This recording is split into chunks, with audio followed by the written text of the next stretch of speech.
I'm about to watch a VHS tape that I haven't seen for more than 35 years. It's the dress rehearsal of a play I took part in when I was 10 years old, the 1985 New Bedford High School Drama Club's performance of Peter Pan the Musical. My mom somehow finagled a way for me to audition, even though I was only in 4th grade, and I didn't really know how to act, or sing, or dance. But I got to star as the rabbit. If you've seen the play and don't remember a rabbit being involved, that is because, as far as I can tell, the rabbit is not an actual role in Peter Pan the Musical. I think the directors just made it up. My entire part involved hanging out on the back of the stage silently, pretty much blending into the Neverland background. Why would any self-respecting high school drama teacher go to all that trouble for a talentless 10-year-old kid? I think it's because after meeting me, they couldn't really say no. You see, back then, I was obsessed with Peter Pan. My family had the album, which I had worn out by listening to it over and over and over again. Our home movies are filled with me forcing my older cousins to take part in impromptu performances, always with me playing Peter Pan.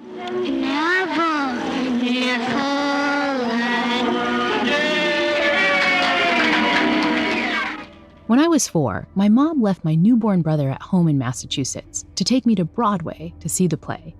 My mom says that when I got back to the hotel, I spent the entire night jumping between the room's 2 beds, claiming that I was flying to Neverland so that I could have fun and stay a kid forever, just like Peter Pan.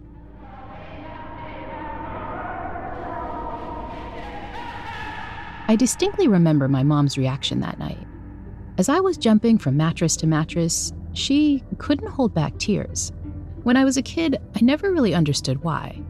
But rewatching the musical as an adult, I finally got what made my mom sob. If you haven't seen the musical, the plot involves Peter Pan taking Wendy to Neverland to have a bunch of adventures. Think pirates, lost boys, all that stuff. But eventually, Wendy wants to go back to her normal life. So Peter takes her back to London and promises he'll come get her for more adventures soon. But when Peter finally returns at the end of the play, he's devastated. Even though Wendy promised she'd never get older, she accidentally grew up. And Peter can't believe it. He tells middle-aged Wendy that she's not allowed to go back to Neverland and have fun ever again, because she's too grown up.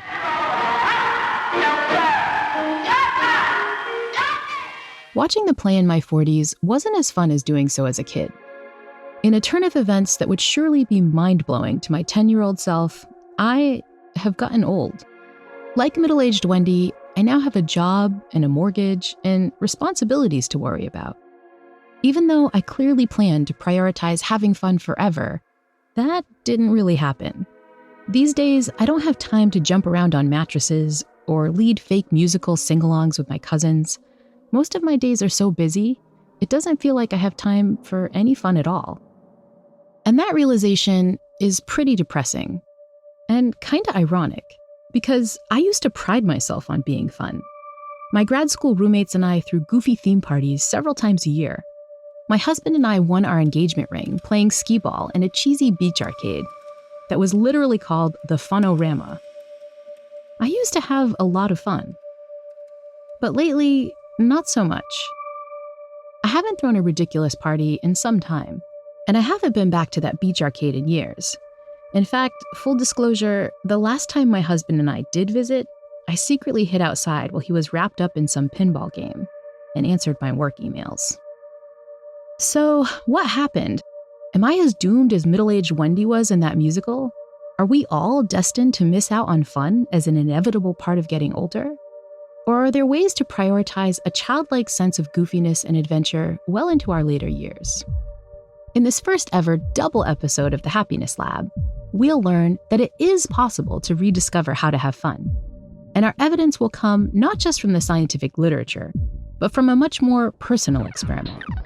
Because over the next 2 shows, I will become the subject of a fun intervention, or Fun-tervention for short. And my unorthodox attempt at finding more fun, which, spoiler, is going to involve inflatable microphones, cats on leashes, tomatoes on planes, and a New England surfing safari, will wind up having a much bigger effect on my and other people's happiness than I ever expected.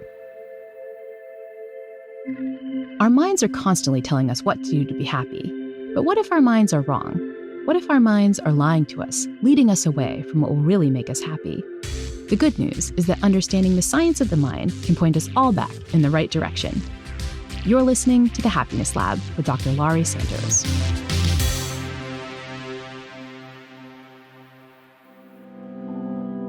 The idea for my Fun-tervention came one summer morning when I was engaged in a not very fun, one might even say soul-sucking activity. I was checking and then immediately rechecking my email. Refreshing your inbox when you know there's probably nothing new is kind of like when you look in the fridge over and over, pathetically hoping there'll be something else to eat. Embarrassingly, I often find myself doing this whenever I'm bored or avoiding some writing project that feels hard. And that's when it happened. A new email did appear. One with an innocuous subject line. Will you help me with my next book? I promise it will be fun. It was a newsletter from one of my favorite past podcast guests, the journalist Catherine Price. Catherine's the author of How to Break Up with Your Phone. In the book, she argues that we'll only find true happiness if we put some work into developing a better screen-life balance. Catherine would definitely not be a fan of the fact that I was sitting there refreshing my inbox. So I was already feeling a little called out when I received her message. But as I read on, that feeling got even worse. Dear friends, I'm at work on a new book and I'm writing to ask for your help. The book is about fun. More specifically, I'm writing about how, far from being frivolous, having fun is absolutely essential to a joyful and meaningful life. The book Catherine was working on seemed to be tapping into the very thing that I and so many other people were missing out on in adult life. I'm hoping you can help me out. I'm recruiting a global group of people that I'm calling the Fun Squad. My hope is that in addition to helping me with the book, you'll also get to experience some of the benefits of fun for yourselves. I knew I needed it, so sheepishly, I signed up, which, hot tip, you can too by visiting howtohavefun.com. It did feel a little pathetic to reveal that I, a supposed happiness expert, was struggling to have fun. But I figured it was just some anonymous form. It wasn't like Catherine herself was going to be looking at which people signed up. Oh no. Hi, Laurie. First of all, I am so psyched to see that you signed up for the Fun Squad. It's been such a pleasure to follow your work and get to be a guest on the podcast. I love your tone and approach, and I feel like we're very kindred spirits, which is part of the reason I'm so especially excited to have you as part of the Fun Squad. Crap. Well, the first step is admitting you have a problem, I guess. So I wrote back and tried to be honest. Hey, Catherine, your Fun Squad is coming at a time in which I'm personally taking a hard look at what leisure looks like in my life. I'm embarrassed at how little time I spend taking part in fun, so it's something I'm thinking about a lot. I hit send, and then worried that Catherine would immediately revoke my Fun Squad privileges. But when we chatted over Zoom soon after that, I was shocked at how well she understood the difficulty I was having. Turns out that Catherine had gone through the same sort of existential crisis that I was experiencing. When I was writing How to Break Up with Your Phone, I was doing this practice where my husband and I were taking these 24-hour breaks from our screens. And there was this one day where I was totally alone in the house and I had this hour in front of me to do whatever I wanted to with. But without my phone or any screen to spend time on, I realized I actually could not think of a single thing I wanted to do. And I freaked out. Because in my head, I thought to myself, oh, wow, I'm just sitting here waiting for dinner, which really means I'm just waiting to die. The realization that she didn't have anything she wanted to do shook Catherine to the core. She realized that she was going through what author Viktor Frankl referred to as the Sunday neurosis. It's something like when the internal void within us becomes manifest. And I was like, oh, well, it was Saturday, but yes, that is what happened. But Catherine decided to do something about the existential void she was feeling. She asked herself, what's one thing you say you want to do, but you supposedly don't have time for? Her answer was that she always wanted to learn how to play guitar. She remembered seeing a flyer in her neighborhood for a music school with adult classes and immediately signed up. That decision would change her life. It was magical. And I was having this kind of euphoria and this sense of freedom and this sense of joy. And Part of it was that I was learning a new skill. Like that was great. But I started to realize that that was not all that was happening. There was something much bigger happening. I was having fun with these people. And that really got me started on this investigation into what is fun? What is this feeling? And then most importantly, how can I have more of it? Because I wanted more of that feeling. 4 years later, Catherine is now an expert on the science of fun. She's just written a new book called The Power of Fun: How to Feel Alive Again. I cannot tell you how much joy I have found through this pursuit of fun. Realizing the value of fun and defining it more concretely for myself has completely changed the way I think about how I spend my time. I don't think I had any idea how many benefits there would be to pursuing fun. I just thought it would be fun, you know? And so I've been shocked, pleasantly shocked, to recognize the changes it's made in these other areas of my life. One of those areas, ironically enough, involved improving her productivity at work. I started to realize that my brain could only think and produce creative thoughts for a certain number of hours a day, which what I was doing with the other time was churning. I was answering my email. I was just doing stuff to make myself feel busy. What I found is that if I take a break, if I deliberately take breaks to do one of these other activities that fall much more into this fun category for me, I return to whatever my task had been much more refreshed, with more ideas and without this sense of burnout. So what I found counterintuitively is actually carving out space for this supposedly frivolous pursuit of fun actually ended up not just making me happier, but made me more productive. Research shows that fun also has physical health benefits. For example, it can lower cortisol, a bodily stress hormone. Again, we just think it's frivolous. So if I said to you, like, fun might lower your risk of a heart attack, you'd look at me like I was crazy. But if you think about what physiological state we're in when we are having fun, it is a low stress state. We are not stressed out and we are fully present. And there is plenty of research showing that that is very good for our health. So I personally think it's fascinating to consider that the pursuit of fun over the long run may actually be affecting the hormonal balance in our bodies in a way that is enormously beneficial for our long-term physical health, in addition to making us feel really good when we do it. Committing to pursuing more fun has also given Catherine a sense of meaning. I don't want to end up at my deathbed feeling like I never lived. And I think that, and I know that for me, fun is the path that is making me feel that although death is inevitable, at least I am living. Hearing Catherine talk about the vast benefits of fun was making me feel really jealous. I wanted to feel alive again, too. It felt like a rock bottom moment. I was in total fun crisis. So I asked Catherine if she'd help me out. Luckily, she was up for the challenge. So I'm not a lost cause. You are not a lost cause. I would dare say I'm even having fun right now. Me too. We're already achieving it, right? Exactly. Right. So give yourself a gold star already. My Fun-tervention will shift into high gear when the Happiness Lab returns in a moment.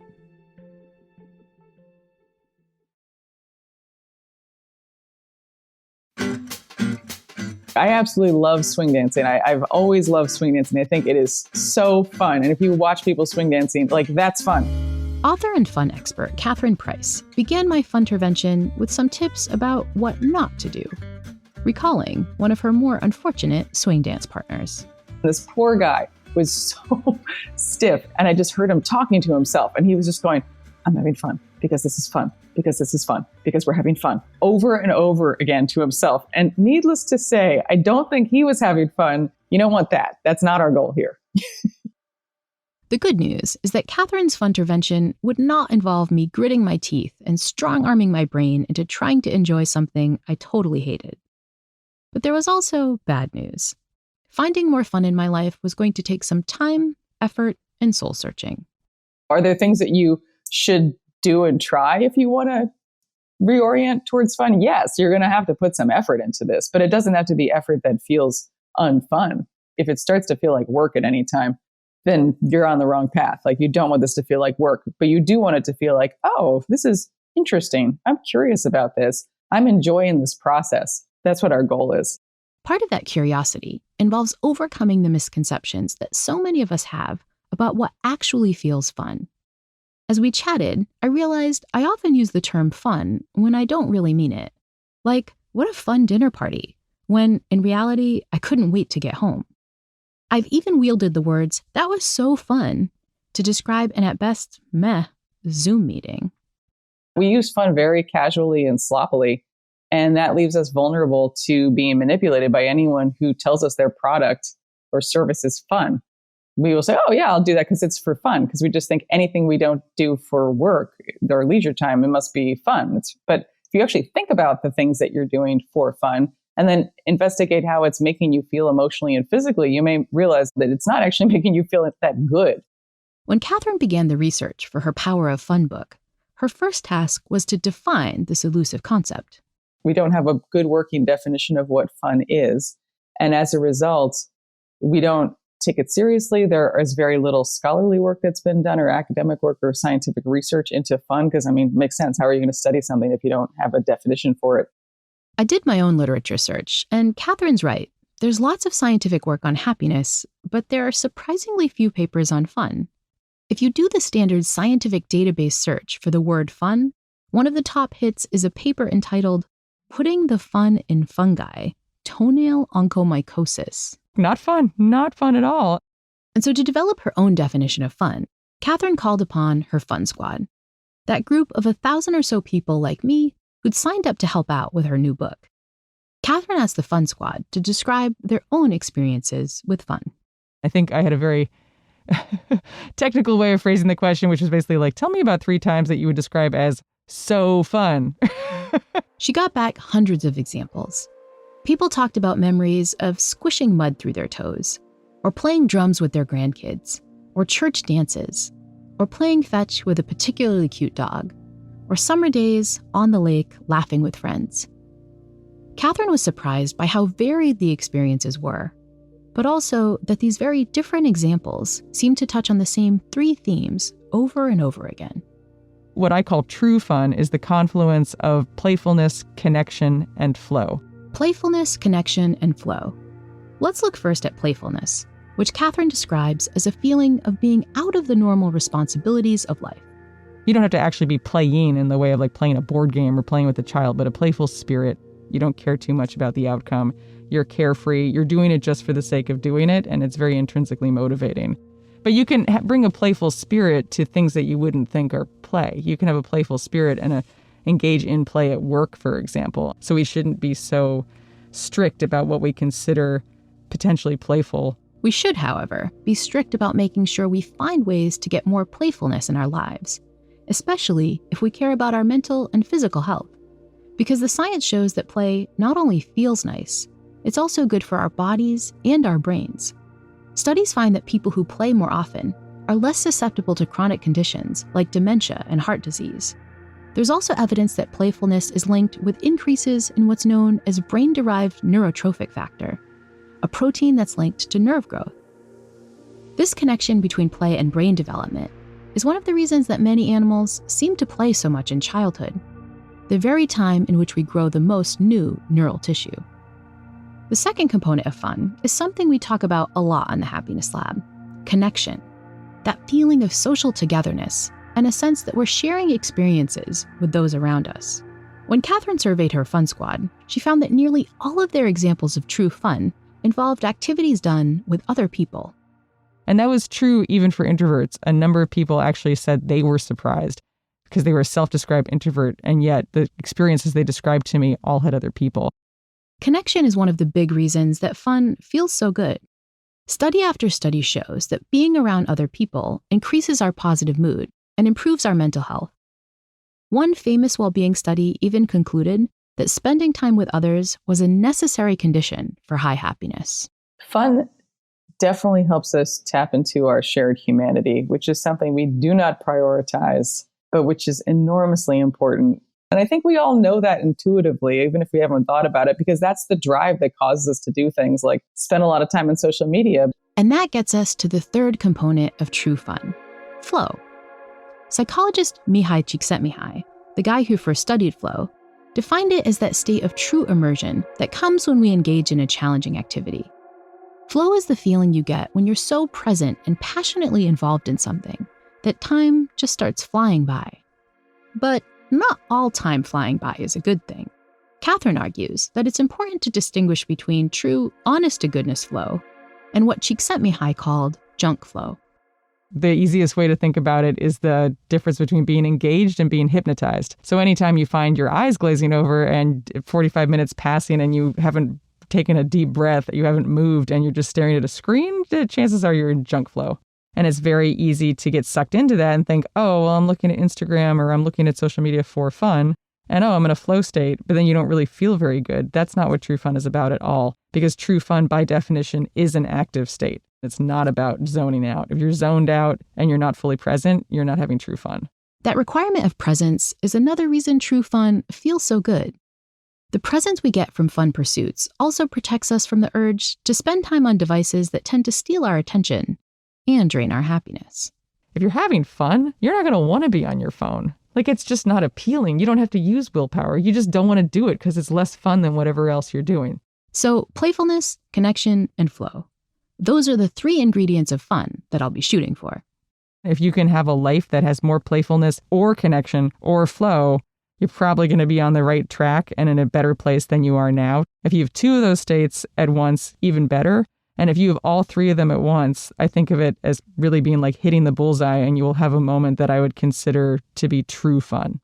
The first step of my Fun-tervention would require figuring out all the factors that were preventing me from finding that bullseye combination of playfulness, connection, and flow.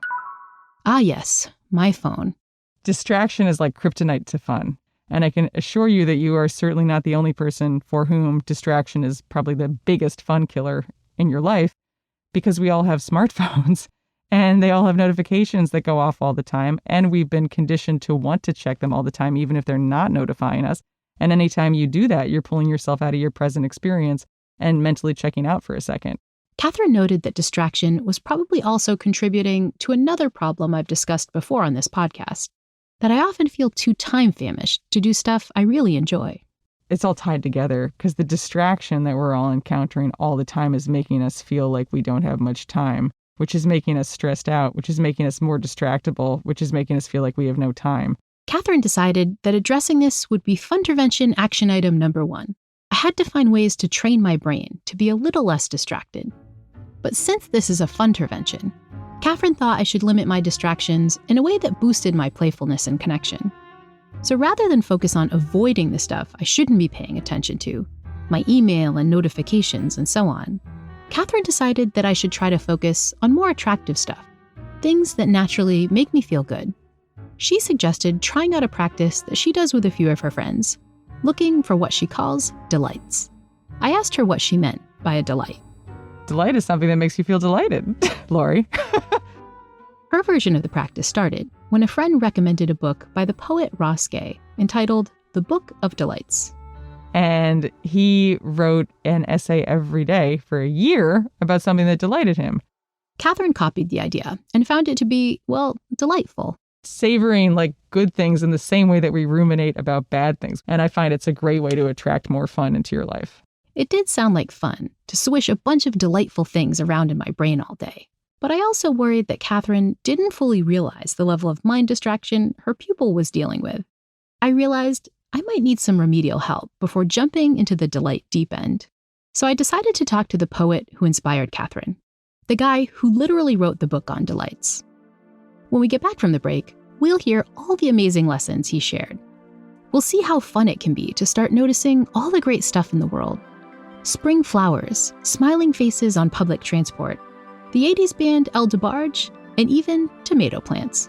Where's my tomato? How's my tomato? You didn't lose my tomato, did you? The Happiness Lab will be right back.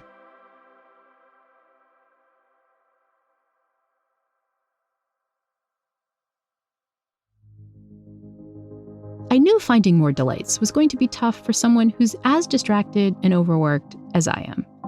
So I decided to talk to the man who invented the practice, the poet Ross Gay. What you don't know until you carry a tomato seedling through the airport and onto a plane is that carrying a tomato seedling through the airport and onto a plane will make people smile at you almost like you're carrying a baby. Ross is reading from his essay entitled Tomato on Board. I did not know this until today, carrying my little tomato about 3 or 4 inches high in its 4-inch plastic starter pot, which my friend Michael gave to me, smirking about how I was going to get it home. Ross decided to stick the plant in his open carry-on bag and send it through the TSA machine. When the security guy saw it was a tomato, he smiled and said, "I don't know how to check that. Have a good day."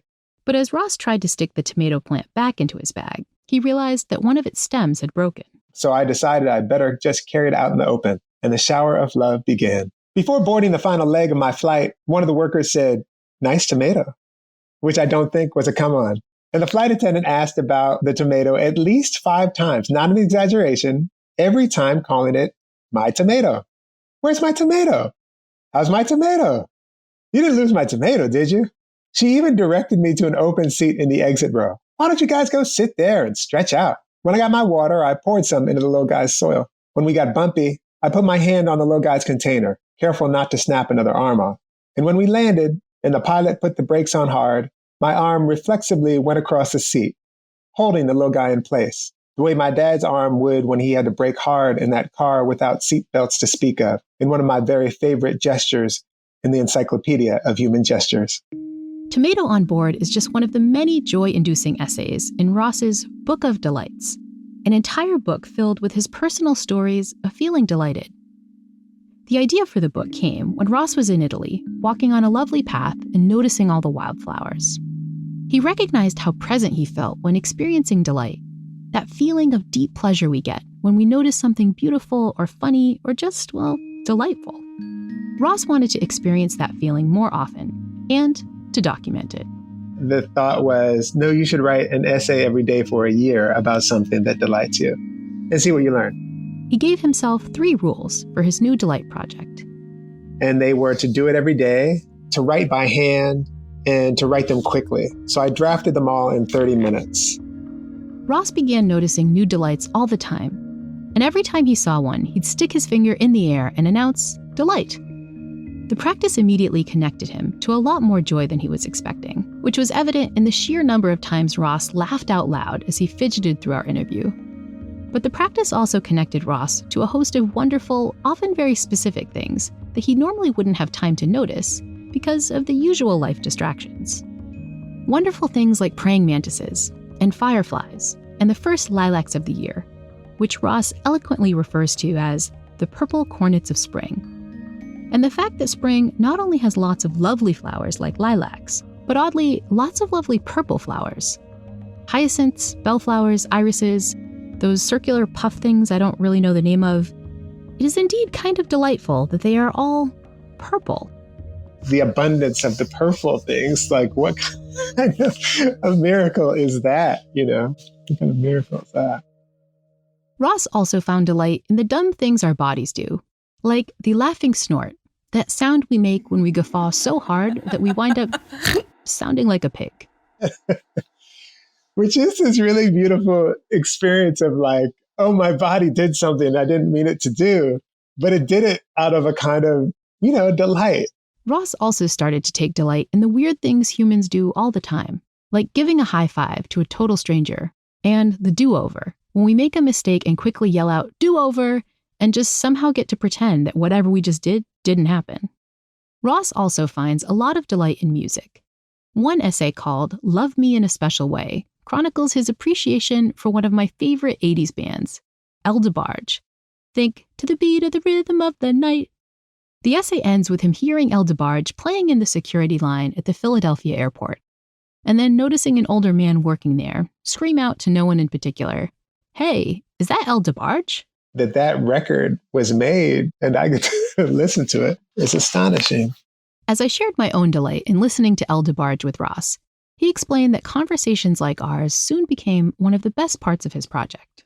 Like the fact that you just shared that with me, it just makes my eyes bigger for that. And it makes my heart bigger too. Ross's eyes are still constantly focused on the wonders of the world. He even shared a delight that he'd heard that very morning. I never noticed it before, but the way that sometimes we will make a sound to another person, maybe you grow blueberries. I might make a sound to indicate they're delicious. And like, good job. By training himself to notice delights, Ross has made his days more playful, that first marker of true fun. But he's also embraced that sense of connection that comes from sharing your own delights with others. oh, this delights you, this delights me. Oh, we're kindred in this way, probably among other ways. A year of focusing on delightful things also made Ross more present. Seeking out delights gives him flow. I found that as I was practicing this, my eyes were on for delight. That's it. My eyes were on for delight. But noticing delights has had other benefits for Ross, beyond just being fun. It's given Ross an unexpected dose of resilience. Even though his book is ostensibly about delights, his essays also tackle issues like structural racism and grief following the death of a loved one, and many of the parts of life that are downright ugly. But training his brain to notice positive things has allowed him to keep noticing blessings even in the worst of times. In the midst of profound sorrow, there's like 8 purple things that bloom in May. It's ridiculous. As I chatted with Ross, I was struck by how much happiness he exuded. He's one of the most joyful people I've spoken with in a really long time. Ross explained that he constantly feels an emotion that's scientifically known to boost well-being, a deep sense of gratitude. Ross claims that his gratitude for the universe often feels so profound these days that it sometimes moves him to tears. No, it is. It's like, man, thank you. It's like that.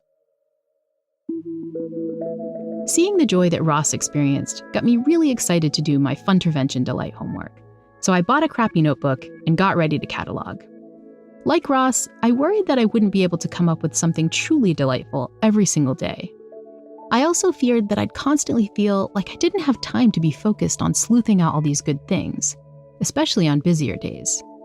But I adapted the rules Ross used to make things easier. I just had to find one delight a day, and I promised myself that I'd take no more than a few seconds to scribble something about that delight down on paper. And if I was feeling really overwhelmed on a particular day, I didn't even have to write anything. Just notice, finger in the air, delight. So what happened? Well, I quickly realized how easily delights start finding you when you just take time to notice. Instead of walking around town with my phone out to check my email, I spent my days feeling kind of curious, looking around, trying to find that hidden delight for the day. And when you train your attention to look for good stuff, it works. Often pretty fast. In fact, locating all those hidden delights took way less time than I thought. It quickly felt like they were finding me, rather than me finding them. I was very excited to report back about all my successes to my Fun-tervention instructor. So I was at this beach house. There was this beautiful beach house looking out at the ocean. And this mockingbird flew and came onto the fence right near there. And I was like, oh, a mockingbird. And then he just took a dump and flew away. And that was like, delight. Delight, a finger in the air. Same beach. I went for a walk on the beach, and there was this woman, who was on a beach blanket, just hanging out on the beach. And I noticed that she had a leash, but on the leash wasn't a dog. It was a cat.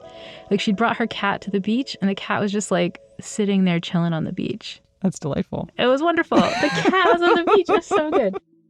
As Catherine and I connected and playfully laughed at the delights I'd been present enough to start noticing, I realized I was on the path to feeling less distracted and actually experiencing this thing called fun. But there was still more Fun-tervention to be done. I was getting better at paying attention, but I still needed to discover what really felt fun. And to do that, I needed to find ways to experience a bit more self-compassion when trying new things. And so unfortunately, I need to leave you with a bit of a cliffhanger this week. But I promise that part 2 of my Fun-tervention will be even more. That was super fun. I was really scared, but that was super fun. It was awesome. Fun. So if you want to hear about the final steps in my Fun-tervention, then don't miss the next sure-to-be-fun episode of The Happiness Lab with me, Dr. Laurie Santos. The Happiness Lab is co-written and produced by Ryan Dilley. Our original music was composed by Zachary Silver, with additional scoring, mixing, and mastering by Evan Viola. Joseph Fridman checked our facts. Sophie Crane McKibben edited our scripts. Emily Ann Vaughn offered additional production support. Special thanks to Mia LaBelle, Carly Migliori, Heather Fain, Maggie Taylor, Daniela Lucarne, Maya Koenig, Nicole Morano, Eric Sandler, Royston Bezer, Jacob Weisberg, and my agent, Ben Davis. The Happiness Lab is brought to you by Pushkin Industries and me, Dr. Laurie Santos.